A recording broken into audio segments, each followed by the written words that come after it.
गरीब बहू का पेरिस में अमीर ससुराल। निशा के लिए पेरिस से अमीर घर का रिश्ता आता है और लड़के वाले ये रिश्ता पक्का कर कुछ ही देर में अपनी गाड़ी में बैठकर वहां से चले जाते हैं। गांव के कुछ लोग गरीब निशा के घर इतने अमीर लोगों को देखकर हैरान हो जाते हैं और जैसे ही निशा और उसका पूरा परिवार बाहर आता है सब आपस में बातें करते हैं। बहन, लड़के वाले काफी अमीर लग रहे थे, हमारी निशा का रिश्ता पक्का हो गया क्या? मेरी निशा का रिश्ता पक्का हो गया है, अब तो मेरी बेटी विदेश में जाएगी। जानती हो कहाँ से रिश्ता आया था? लड़के वाले पेरिस में रहते हैं। शांति, अपनी बेटी का रिश्ता 7 समंदर पार करवा कर तुम खुश हो रही हो? अगर मैं होती तो मैं अपनी बेटी का रिश्ता इतनी दूर कभी ना करवाती। तुम जानती भी हो पेरिस में कितने बुरे लोग रहते हैं। मैंने तो सुना है वहाँ के अमीर लोग हम गरीब लोगों की बेटी से शादी कर लेते हैं और उन्हें पेरिस में ले जाकर नौकर बनाकर रखते हैं और बहुत लोग तो उन्हें बेच देते हैं। अपनी कुछ पड़ोसन की बातें सुनकर शांति और विनोद काफी परेशान हो जाते हैं। इसी तरह 2 दिन बीत जाते हैं और जब शांति के रिश्तेदारों को पता चलता है कि निशा का रिश्ता पेरिस के अमीर लड़के से लग गया है तो वो लोग भी घर आते हैं।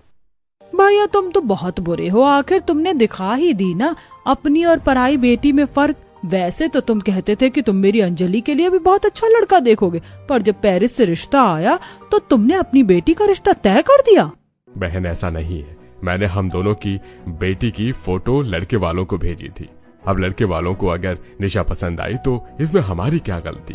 हाँ भैया, तुम्हारी क्या ही गलती होगी, पर मैं तो खुश हूँ जो लड़के वालों ने निशा को पसंद किया, क्योंकि वो लोग अगर रिश्ता लेकर आते तो भी मैं अपनी बेटी की शादी पेरिस में नहीं करती। इसी तरह कुछ दिन और बीत जाते हैं। अब जो भी आता है वो सुरेश और शांति के कान भरते और NRI बिजनेसमैन लड़के के बारे में शांति और सुरेश को भड़काते हैं। लोगों की बात सुनकर एक रात सुरेश जब अपने पूरे परिवार के साथ खाना खा रहा होता है तो अपनी बेटी और बीवी से कहता है, हमने अपनी बेटी का रिश्ता पेरिस में करके लगता है गलती करी है। जिसको देखो वो यही कह रहा है कि मुझे अपनी बेटी का रिश्ता पेरिस में नहीं करना चाहिए था। शादी में अभी समय है, मैं ये रिश्ता तोड़ दूंगा। मैं अपनी बेटी को 7 समंदर पार नहीं भेजूंगा। मैं नहीं जानता वहां के लोग कैसे होते हैं, और अगर मेरी बेटी इतनी दूर चली गई तो मैं कभी जान भी नहीं पाऊंगा कि वो कैसे अपने ससुराल में रह रही है, और मैं अपनी बेटी को दुखी नहीं देख सकता। अगले महीने शादी है, हमने सारी तैयारी कर ली है। अगर अब रिश्ता हमने तोड़ा तो आप जानते हैं ना, कोई हमारी बेटी का हाथ नहीं थामेगा। पापा, आप फिक्र मत कीजिए, मेरी किस्मत में जो लिखा होगा वही होगा। अगर मेरी किस्मत में दुख होगा तो मैं गांव में रहकर भी दुख काटूंगी, और अगर मेरे नसीब में खुशियां होंगी तो मैं पेरिस में भी खुश रहूंगी। माँ सही कह रही है, हम गांव में रहते हैं, यहाँ के लोगों की सोच बहुत छोटी है। अगर किसी भी वजह से मेरा रिश्ता टूटा तो लोग मुझ में ही कमियां निकालेंगे, और मेरी वजह से आपकी बदनामी हो मैं ये देख नहीं पाऊंगी। अपने गरीब माँ बाप के लिए निशा पेरिस के लड़के से शादी करने के लिए राजी हो जाती है। इसी तरह 1 महीना बीत जाता है और बहुत जल्द निशा की शादी होती है। पंकज बेटा, मैं अपनी बेटी को बड़े ही नाजों से पाला है। मेरी एक ही बेटी है। पेरिस में उसे कभी दुख मत देना। वो गांव की देसी लड़की है, विदेश के तौर तरीके नहीं जानती। अगर उससे कभी गलती हो तो माफ कर देना। भाई साहब, डरिए मत, निशा मेरी बहू नहीं मेरी बेटी है, और देखना पेरिस में जाकर वो भी हमारी तरह लग्जरी लाइफ जिएगी। चलो निशा, गाड़ी में बैठ जाओ, हमें एयरपोर्ट जाने के लिए लेट हो रहा है। निशा अपने घर वालों से मिलकर एयरपोर्ट जाती है और कुछ ही देर में निशा अपने पति, सास और ससुर के साथ पेरिस पहुंचती है, जहां निशा की 2 जेठानी और नंद निशा का देसी लुक, जूड़ा, गजरा, गहना और सिर पर दुपट्टा देखकर मुंह बनाती हैं। माँ जी, आप तो कह रही थी कि मेरी देवरानी हम दोनों से अलग है, पर इतनी अलग है ये नहीं बताया था। आप तो बिल्कुल गाँव की देसी गवार उठाकर ले आई है। इसे तो ना कपड़े पहनने का सेंस है और ना ही मेकअप करने का। माँ, आप मेरे लिए कैसी भाभी लेकर आ गई हैं? इन्हें तो मैं अपने दोस्तों से भी नहीं मिलवा पाऊंगी। आप क्या चाहती हैं? बाहर के लोगों के सामने मेरी इंसल्ट हो? उनके कपड़े देखिए, बिल्कुल 3rd क्लास है। हम कहाँ लग्जरी लाइफ जीने वाले और कहाँ ये गोबर मिट्टी में रहने वाली। बस काजल, मैं अपनी वाइफ के खिलाफ एक शब्द नहीं सुनूंगा। मुझे निशा बहुत पसंद है और भूलो मत, हम भी इंडियन हैं। हम भी किसी छोटे से गाँव से निकलकर ही पेरिस में आए हैं, और आज तुम मम्मी पापा की बदौलत ब्रांडेड कपड़े पहनकर घूम रही हो। अगर उन्होंने मेहनत न की होती, अपना खुद का बिजनेस न खड़ा किया होता, तो शायद हम भी गांव की मिट्टी में ही पले होते। पंकज की बात सुनकर कविता, सुमन और काजल का मुंह बंद हो जाता है और वो तीनों पैर पटककर अंदर चली जाती हैं। जिसके बाद आशा अपनी बहू बेटों को दरवाजे पर रखती है और खुद रसोई से पूजा की थाल और कलश लेकर आती है और अपनी बहू की आरती उतार के उसका गृह प्रवेश करवाती है। तो वहीं निशा जब अपना बड़ा सा आलीशान महल जैसा घर देखती है तो उसकी आंखें फटी की फटी रह जाती हैं। मेरा ससुराल कितना अमीर है, मैं गांव की लड़की छोटे से मिट्टी के घर में रहने वाली, मैं यहाँ कैसे एडजस्ट करूंगी। बहू क्या हुआ, घर देखकर घबरा रही हो? डरो मत, ये तुम्हारा ही घर है। जैसे मेरी यहाँ दोनों बड़ी बहू बेटी रहती हैं, वैसे ही तुम भी रहना। जहाँ पर सब कुछ ब्रांडेड है। हमने जो कपड़े पहने हैं वो ज़ारा के हैं, हमारे जूते 20,000 के हैं, और तुम्हारी सास ने जो बैग लिया है वो गुच्ची का है। पंकज, कल तुम बहू को मॉल ले जाकर शॉपिंग करवा देना। तांगे में बैठने वाली अब कार में बैठकर पेरिस की रोडों पर घूमेगी। निशा बहू, तुम अपनी जेठानियों की बातों पर ज्यादा ध्यान मत दो और जाकर आराम कर लो। आशा के कहने पर निशा अंदर जाती है और जब वो लोग अपने कमरे में जाते हैं तो पंकज अपने फिंगरप्रिंट लगाता है और उससे कमरे का दरवाजा खुल जाता है। अब जब निशा अपने कमरे में जाती है तो मुलायम मखमल बेड देखकर वो काफी खुश होती है। ये बेड कितना मुलायम है, कितना मजा आ रहा है इस पर बैठने पर।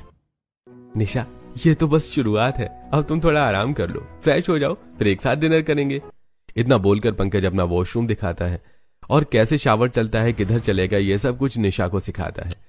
कुछ देर में पूरा परिवार डाइनिंग टेबल पर खाने के लिए आता है, जहाँ कुछ नौकर खाना सब खा रहे होते हैं। तुम खाने को क्या देख रही हो? उप्स, हम तो भूल ही गए, तुम तो गांव की देसी गवार हो। हाँ, तो सही कहा ना, आज से पहले कांटे चम्मच का तो इस्तेमाल किया ही नहीं होगा। सुमन, ऐसा क्यों बोल रही हो? हर इंसान धीरे धीरे चीज सीखता है। निशा, डरो मत, तुम भी सीख जाओगी, बस तुम हमें खाते हुए देखो। अब निशा घर वालों को देखकर उनकी तरह खाने की कोशिश करती है, पर वो खा नहीं पाती और उसका खाना नीचे गिर जाता है, जिस वजह से सुमन, कविता और काजल जोर जोर से हंसने लगती हैं। गांव की गवार को कितना ही क्यों ना कुछ सिखा दिया जाए, वो गवार गवार ही रहता है। बहू, थोड़ा सोच समझ कर बोलो। माना कि निशा बहू गांव से है, पर वो भी पढ़ी लिखी है, वो भी गांव में नौकरी करती थी। इस तरह उसका बार बार मजाक बनाना सही नहीं। और निशा बहू, मैं जानती हूँ, गांव में शादी के बाद बहू अपनी पहली रसोई करती। यहाँ पर हम भी तुम्हारी पहली रसोई करेंगे, पर 2 दिन बाद। ये तो परफेक्ट है। अब मैं आराम से 2 दिनों तक निशा को पेरिस घुमा पाऊंगा, वो भी अपनी लैम्बोर्गिनी से। ससुराल में आकर निशा काफी खुश थी। अगले दिन पंकज और निशा तैयार होते हैं और पंकज निशा को अपनी लैम्बोर्गिनी गाड़ी में बिठाता है और कुछ देर में वो लोग एक बड़े शोरूम में जाते हैं, जहां पंकज अपनी पसंद के निशा को कुछ डिजाइनर ड्रेस और सैंडल दिलाता है। ये 1 पीस तुम पर बहुत अच्छी लगेगी, तुम अपनी पहली रसोई वाले दिन यही पहनना मैडम। आप एक काम कीजिए, 1-2 ड्रेस, सूट और साड़ी पैक कर दीजिए। पंकज जी, सूट और साड़ी तो ठीक है, पर मैं 1 पीस गाउन, इस तरह की ड्रेस नहीं पहनती। नहीं पहनती तो क्या हुआ, ले लेते हैं, क्या पता कभी तुम्हारा मन बदल जाए। इस तरह पंकज कुछ ड्रेस और सैंडल साथ ही पर्स दिलाकर निशा के साथ रेस्टोरेंट में जाता है। पेरिस का सबसे महंगा रेस्टोरेंट है, मैं अपनी सारी बिजनेस की डील करने के लिए इसी रेस्टोरेंट में आता हूँ। मैं छोटे से गांव की लड़की, मुझे तो यकीन ही नहीं हो रहा कि मैं पेरिस जैसे इतने बड़े शहर में हूँ। अगर यकीन नहीं हो रहा है तो यकीन कर लो, क्योंकि अभी तो तुम्हें बहुत कुछ देखना है। कल तुम्हारी पहली रसोई है, माँ की कुछ दोस्त घर आएंगे, जिसमें से कुछ इंडियन है और कुछ पेरिस की रहने वाली हैं। कल देखना, तुम्हें बहुत मजा आएगा। कुछ देर में पंकज निशा को पेरिस की मोस्ट पॉपुलर जगह पर ले जाता है और शाम को निशा घर आती है। अगले दिन निशा की पहली रसोई होती है, इसलिए वो सुबह जल्दी उठ जाती है और रसोई में जाती है और नौकरों की मदद लेकर इंडक्शन और इलेक्ट्रॉनिक सामानों से अपने ससुर के लिए करेले का जूस, घर वालों के लिए मिल्क शेक, बादाम शेक, पराठे, खीर, पूरी, पनीर, छोले भटूरे जैसे पकवान बना रही होती है कि तभी वहां निशा की दोनों जिठानी और नंद आती हैं। ये सब क्या बनाया तुमने, कितना ऑयली है। यहाँ के लोग इस तरह का भारी खाना नहीं खाते। बनाना ही है तो एवोकाडो टोस्ट बनाओ, नूडल्स बनाओ, पिज्जा बनाओ, मोमोज बनाओ, सैंडविच बनाओ। बहू, जब तुम्हारी पहली रसोई थी तो तुमने अपनी पसंद का खाना बनाया था ना, तो फिर तुम छोटी बहू को क्यों फोर्स कर रही हो अपनी पसंद का खाना बनाने के लिए? बहू, मेहमान आ चुके हैं, खाना लगा दो। आशा की बात सुनकर सुमन, कविता और काजल का मुंह बन जाता है। कुछ ही देर में निशा घर आए मेहमानों को खाना सर्व करते हैं और जब सभी मेहमान खाना खाते हैं तो वो लोग निशा के खाने की काफी तारीफ करते हैं। Oh my God, it is too yummy। मेरा सपना था इंडियन फूड खाने का और आज मेरा ड्रीम पूरा हो गया। I can't believe this। ये सारा फूड बहुत डिलीशियस था। आशा, आखिर तुमने दिखा दिया कि तुम तीसरी बहू बिल्कुल देसी लेकर आई हो। मैं भी अपने बेटे के लिए इंडियन लड़की देख रही हूँ, वो भी गांव की, ताकि वो भी हमारे घर में आकर हमें इंडियन खाना खिला सके। विदेशी खाने खा खा कर मैं तो बोर हो चुकी हूँ। देखा बहू, तुम तो पेरिस में आकर देसी तड़का लगा रही हो। सब तुम्हारी कितनी तारीफ कर रहे हैं। घर आए मेहमानों के मुंह से अपनी तारीफ सुनकर निशा को बहुत अच्छा लगता है, तो वहीं कविता, सुमन और काजल निशा की खुशी देखकर जलती है। इसी तरह कुछ दिन बीत जाते हैं और एक दिन काजल की कुछ दोस्त का फोन आता है। क्या तुम लोग मेरी भाभी से मिलना चाहते हो? काश कि मैं तुम्हें अपनी भाभी से मिलवा पाती। माफ करना, पर मेरी भाभी 1 महीने के लिए इंडिया वापस चली गई। दरअसल उनके पापा की तबीयत खराब हो गई थी। वो जैसे ही आएंगी मैं तुम लोगों को उनसे जरूर मिलवाऊंगी। काजल, निशा तो घर में ही है, तुमने अपने दोस्तों से झूठ क्यों कहा? रवि, काजल ने ये बिल्कुल सही किया, अपने दोस्तों से झूठ बोलकर। आप देखिए ना, काजल के ज्यादातर फ्रेंड अंग्रेज हैं। अगर काजल के दोस्त इस गरीब गंवार देसी निशा से मिलेंगे तो हमारी नंद की क्या इज्जत रह जाएगी। ऊपर से इस गरीब की वजह से काजल की इंसल्ट होती है। देख रही हो आप, आज सिर्फ और सिर्फ आपकी वजह से मुझे अपने दोस्तों से झूठ बोलना पड़ा, क्योंकि मैं उनको आपसे नहीं मिला सकती। एक बार फिर काजल अपनी भाभी को भला बुरा बोलकर अपनी लग्जरी बैग उठाती है और कॉलेज के लिए निकल जाती है। तो वहीं सुमन और कविता भी अपने पति और ससुर के साथ ऑफिस के लिए चले जाते हैं। इसी तरह कुछ दिन बीत जाते हैं और निशा घर में रहकर अपनी सास के साथ घर के काम करती है। ऐसे ही एक दिन निशा अपने पति, ससुर, जेठ और दोनों जिठानी के लिए लंच पैक करती है। दीदी, मैंने आज खाने में पास्ता, सैंडविच और कुछ ग्रीन वेजिटेबल सलाद बनाए थे। बिल्कुल वैसे ही खाना जैसे आप लोगों को पसंद है। मैंने आपका लंच पैक कर दिया है, आज आप सब लंच लेकर जाओ। निशा, तुम हाउस वाइफ हो, हम नहीं, और तुम क्या जानो ऑफिस कैसे संभाला जाता है। हम किसी की गुलामी नहीं करें, हमारा खुद का बिजनेस है और हम वहाँ के मालकिन हैं। हम लोगों को खाना खिलाते हैं, ना कि घर से खाना लेकर जाते हैं। घर से अपना लंच वो लेकर आता है जिसकी बाहर खाने की हैसियत नहीं। और हमारी कंपनी में तुमसे अमीर लोग काम करते हैं, इसलिए हमें लंच के नाम पर तुम्हारी पोटली ले जाने की जरूरत नहीं। हमारे ऑफिस में हम अपने एम्प्लॉयर को खाना प्रोवाइड करवाते हैं और वही अच्छा खाना खुद भी खाते हैं। बहू, बाहर का खाना तो बाहर का ही होता है। कौन सा ऑफिस में हमारे घर की औरतें खाना बनाती हैं? मैं तो कहीं भी जाता हूँ तो घर के खाने को बहुत मिस करता हूँ, इसलिए मैं तो बहू का बनाया हुआ लंच जरूर लेकर जाऊंगा। और मैं भी। अपने जेठ और ससुर की बातें सुनकर निशा को बहुत अच्छा लगता है। तो वहीं कविता और सुमन की बातों से निशा को काफी हर्ट होता है। इसी तरह कुछ दिन बीत जाते हैं और काजल के फ्रेंड बिना बताए काजल से मिलने उसके घर आते हैं, जहां वो लोग निशा को साड़ी, गजरे, गहने में देखकर बड़े हैरान हो जाते हैं। लगता है आप सब काजल के दोस्त हैं। आप सब पहली बार मेरे सामने घर आए हैं। आप सब बैठिए, मैं आप लोगों के लिए स्नैक्स लेकर आती हूँ। काजल, ये तुम्हारी भाभी है? क्या यार, तुम लोग भी ना, भला ऐसी गरीब गंवार लड़की मेरी भाभी कैसे हो सकती है? ये हमारे घर की नौकरानी है। दरअसल माँ को इंडियन नौकरानी चाहिए थी, इसीलिए हम इसे गाँव से उठा कर ले आए हैं। वो तुम्हारे घर की तो इंडियन नौकरानी भी बहुत अच्छी है। मैं तो सोच रहा था कि यही तुम्हारी भाभी है। काजल की बातें सुनकर निशा की आंखों में आंसू भर आते हैं और वो उदास रसोई में जाकर काफी देर तक रोती है और काजल के दोस्तों के लिए कुछ स्नैक्स लेकर आती है। और सभी दोस्त निशा से नौकरानी की तरह ट्रीट करते हैं। कभी वो लोग उससे चाय बनवाते तो कभी फर्श पर जूस गिरा देते और निशा को साफ करने के लिए कहते हैं। फर्श गंदा हो गया है, प्लीज क्लीन कर दो। ये सब क्या हो रहा है मेरे घर में? और तुम लोगों की हिम्मत कैसे हुई मेरी बहू के साथ नौकरों की तरह व्यवहार करने की? निशा, तूने इनको बताया क्यों नहीं कि तू इस घर की नौकरानी नहीं, बहू रानी है? क्या? काजल, क्या तुम्हारी भाभी है और तुमने हमसे झूठ कहा? मुझे तो लग ही रहा था, पर तुमने अपनी भाभी की इतनी इंसल्ट करके सही नहीं किया। वो भी हमारी तरह इंडियन है। भला हम इंडियन होकर किसी इंडियन का मजाक कैसे बना सकते हैं? मुझे शर्म आ रही है कि मैंने तुम जैसी लड़की से दोस्ती की। माफ करना भाभी, मैं नहीं जानती थी कि आप काजल की भाभी हैं। मैं तो पेरिस की रहने वाली हूँ, पर मुझे आपके लिए बहुत बुरा लग रहा है। काजल ने आपके साथ सही नहीं किया। काजल के दोस्तों को काजल पर बहुत गुस्सा आता है और वो लोग काजल से नाराज होकर वहां से चले जाते हैं और काजल अपना सारा गुस्सा अपनी भाभी पर निकालकर कमरे में चली जाती है। इसी तरह कुछ दिन बीत जाते हैं और एक शाम रवि, विनोद और पंकज उदास घर आते हैं और हॉल में बैठकर डिस्कशन कर रहे होते हैं कि तभी वो निशा आती है और उन्हें परेशान देखकर उनकी परेशानी की वजह पूछती है। आज आप लोगों को आने में इतनी देरी हो गई, क्या हुआ? सब ठीक तो है? मुझे बताइए, क्या पता मैं आप लोगों की कुछ हेल्प कर दूं। अगर तुम सच में हमारी मदद करना चाहती हो तो यहाँ से चली जाओ। दिखाई नहीं दे रहा हम लोग बिजनेस के सिलसिले में कुछ डिस्कशन कर रहे हैं? हर चीज में इंटरफेयर करना जरूरी है क्या? पंकज, अपनी बीवी से बोलो बिजनेस में दखल अंदाजी न करे, ये सब उसके समझ से परे है। तुम सबने मेरी बहू को समझ क्या रखा है? अगर तुम लोगों की बिजनेस की बातें थी तो ऑफिस में ही खत्म करते। बहू तुमसे तुम्हारी प्रॉब्लम ही तो पूछ रही थी, और मेरी बहू पढ़ी लिखी है। गांव में वो भी ऑफिस में काम करती थी एज अ सपोर्टिंग मैनेजर। आशा सही कह रही है, हमें एक बार निशा को अपनी परेशानी बता देनी चाहिए। क्या पता निशा कोई अच्छा आइडिया दे दे। माफ करना निशा, हमने तुमसे ऐसे बात की। दरअसल हमने अपना न्यू ब्रांड ओपन किया है और उसमें एक बहुत बड़ी कंपनी इन्वेस्ट कर रही थी, पर कुछ लोगों ने अफवाह फैला दी कि हमारे सारे ब्रांड डुप्लीकेट हैं, इसलिए अब वो कंपनी इन्वेस्ट नहीं कर रही है और अगर उन्होंने हमारे साथ काम नहीं किया तो हमारा करोड़ों का नुकसान हो जाएगा। हमें समझ में नहीं आ रहा कि अब हम अपना न्यू ब्रांड कैसे लॉन्च करें, कौन हमारी मदद करेगा।